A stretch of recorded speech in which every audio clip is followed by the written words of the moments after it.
How to create desktop shortcut for all store apps in Windows 11.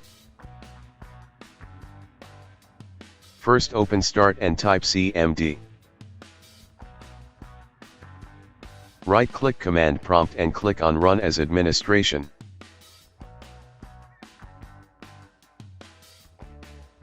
Now type the following command and press Enter.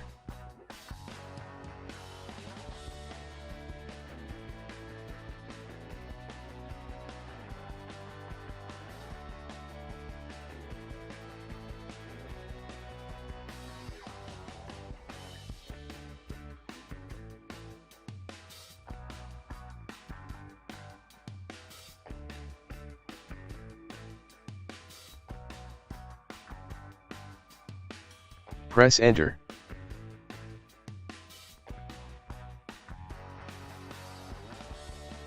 Now locate the store apps that you want to create desktop shortcut.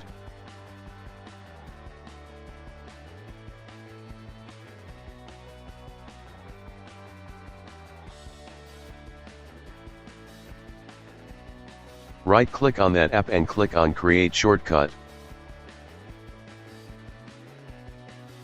Press Yes. Like this you can create desktop shortcut for your store apps. Guys, please like and subscribe my channel.